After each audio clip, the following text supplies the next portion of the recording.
Bryan, I guess ultimately it's a disappointing end to the evening for you. Yeah, it was. It's not nice to concede an injury time, is it? An equaliser, but I think overall, it was always going to be a tough game coming into Boreham Wood. The pitch is nice, played some good stuff on it, but it's about getting that momentum and getting the result. And we've got a point, but it could have been 3. That's the disappointing thing. I feel for all the players. They worked tirelessly out there. They put themselves in a really good position to try and get the 3 points, but unfortunately we couldn't see it out in the end.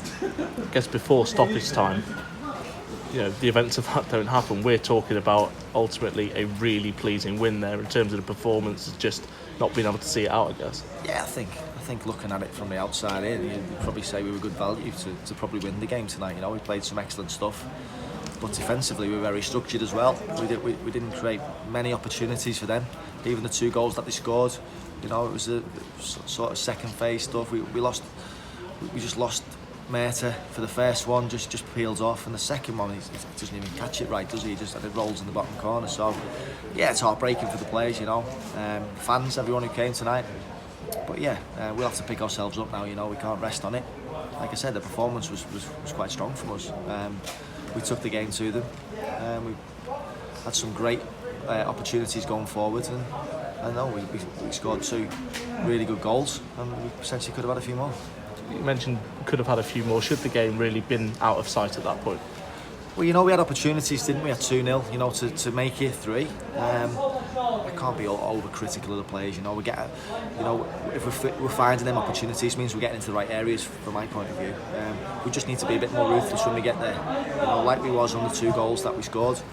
Great bit of counter-attacking pattern of play for the first one from Mark Harris, and a lovely finish by Bobby Grant. On the transition where Geno's won the ball back in midfield. So yeah, I don't want to be ultra critical, but I do want to try and get that ruthless streak into the players, especially in that final third.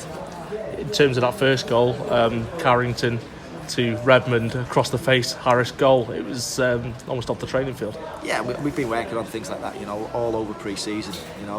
Carra again was excellent tonight, 200th game, real accolade for him, for the club. And he was good all night. But yeah, it was like a training ground goal, wasn't it? We're trying to work on Devontae, making them sort of runs into the space, and Mark Harris getting across the near post, loading the box up when we get into them crossing up bare positions. And yeah, it was a perfect goal. And Bobby Grant getting his second of the season, obviously that's got to be pleasing, and the work from James Jennings beforehand to win it back was particularly impressive as well. Yeah, exactly, and they nearly combined again, didn't need to get the third. Bobby cutting in on the left, Geno timing his run to come back off the keeper. I think the keeper's on the floor. Anywhere else it's a goal, but the keeper hits it, the keeper saves it.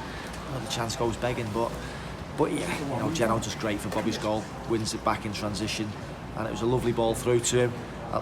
Granted, done what he did well. It was just one touch, quick as a flash, bang it in the back of the net.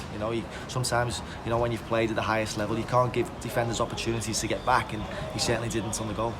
In terms of Wrexham over the last couple of years have been criticised for not scoring enough goals. Your front 3 have now all got themselves on the score sheet in the first 2 games of the season. How important is that for your front 3 in terms of confidence and in terms of gaining momentum? Yeah, it builds confidence. They're getting an understanding. We've brought new players in this season to sort of give us that emphasis of scoring goals. We're getting chances, we're getting opportunities. JJ has an opportunity on the volley which he hits into the floor. So yeah, like I said, I can't be over critical against them because we're getting into the good areas, and the more work we do with them, we're going to be firing all cylinders soon. But yeah, like you say, it's disappointing to concede the 2 late goals, but we need to bounce back now. We can't dwell on it. I've said that before. We've got another game coming thick and fast on Saturday. You touched on Mark Carrington getting his 200th league appearance, a couple of about 10-20 games time. He'll have his 250th overall. Not something you see in modern football so much anymore, is it? No, it's not, and it's a great accolade for Carra to have, isn't it? That commitment to the club for all them years, and he gets 200 games tonight, which is fantastic for the player. Like I say, he played really well tonight. Like he does, he's very consistent in his performances, and yeah, he's a stalwart of the club and deserves a lot of praise. Can you learn from your experience this evening, especially going into a quick game against Dover on Saturday in what is a relentless month? Yeah, of course, you've got to learn from it. The dressing room wasn't nice. The lads had gutted in there. In a full 90-95 minute game, we felt we'd done enough to win it. But sometimes it doesn't happen, you know, and sometimes you get the look of they got the look of the green there at the end, you know, long ball into the box, second phase, and he just kicks it into the floor. Christian sort of roots it a little bit, gets blocked by, I think, Geno's in front of him, and it goes in the bottom corner. So it's a frustrating goal, but yeah, we have to put it to bed. We've got to move on, you know. We're disappointed not to have picked up the 3 points that we thoroughly deserved, but you know, our away form last season wasn't great. This would have gone a long way to try and rebuild that, you know. But we'll take a point and we'll move forward to Dover. Thank you, Bryan. Brian, just wondering, do you feel